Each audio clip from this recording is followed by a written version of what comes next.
Hi, I'm Mashal Waqar and I'm the Managing Director of Milestone Ventures. I've previously been the co-founder of The Tempest and 60-Day Startups. I grew up in the Middle East and spent the first 18 years of my life there, but from there I went for college to the US.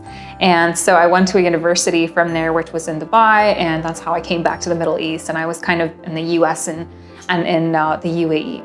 I have a tech background and I had no business being in media, but ended up in it because I had never seen media where women were really on the front lines and really women from every part of the world were sharing their stories. I thought that was so powerful. It's a mission I really believed in and fell in love with. And yeah, that's kind of how I landed in the US and the UAE. I actually started off as a writer. I once read an article this summer of 2016 in The Tempest, and I fell in love with the content. I spent hours reading it, and then I emailed their team saying, hey, I love this content. I want to write for you all.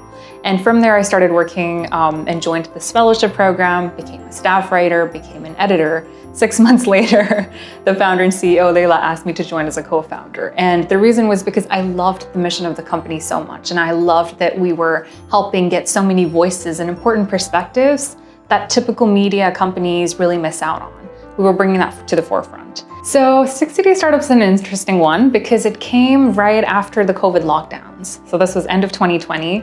A fantastic entrepreneur who was a close friend of mine and I were talking, and we spoke about the challenges that female entrepreneurs face. And this was something that both of us were really passionate about. So we sat down together and we built out a program where if you are a woman who wants to build a business, you can learn how to do it just by enrolling in it. And the whole point was to get you from early stage to revenue in 60 days. And there's a lot of programs that focus on the tech aspect, but not enough that focus on like building revenue, right? And getting there in a very specific amount of time. So that was the purpose, to see more women building businesses and growing, and that's why we started it. And it was a completely community-led project. Experimentation is so important for any business. And I think with a lot of things, you won't know until you really have tested things out and have really, figured out what works for you. One thing I've realized is a lot of folks just know so much about their product, but they don't understand the public sentiment and how people will perceive it. And so the best way to do that is to try a bunch of things. If anyone tells you they've got a tried and tested method, that's great, but you need to experiment for yourself, right? Build your own playbook. Try a million different things and see which one works for you and gets you traction and continues to get you traction.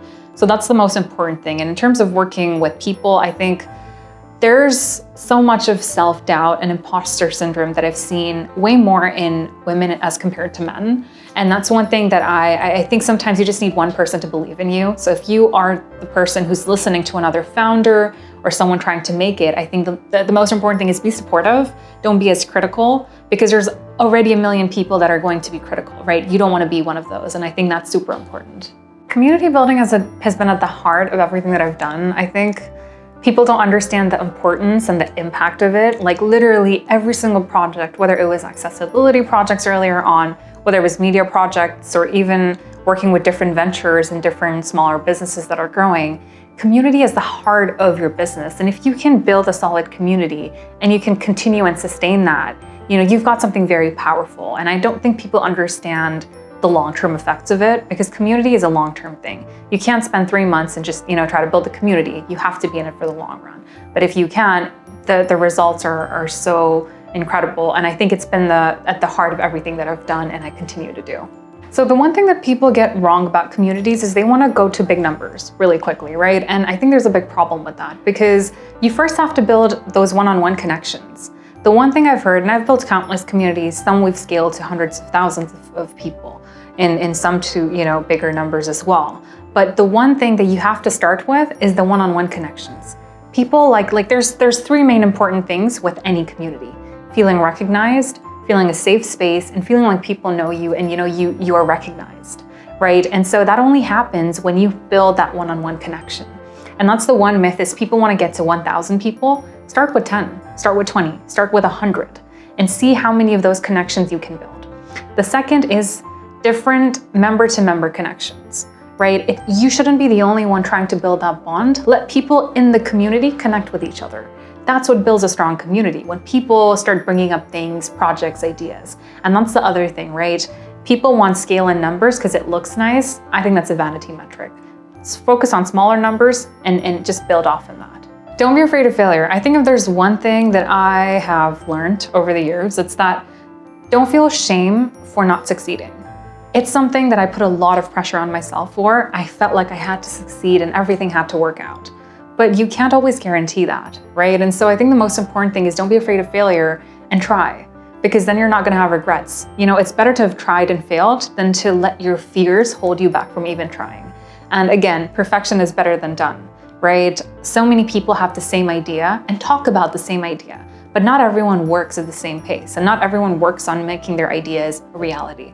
So whatever you wanna do and whatever you're dreaming of, right? Give yourself that chance and let yourself believe that you can. I think that's gonna be the most important one. Whenever I meet anybody, I try to be really encouraging because you don't know when people will just hit it and will, make it happen. And so I think it's important to be that. And I think if anything, I just tell people to go for it. Live with no regrets. Life is too short for that.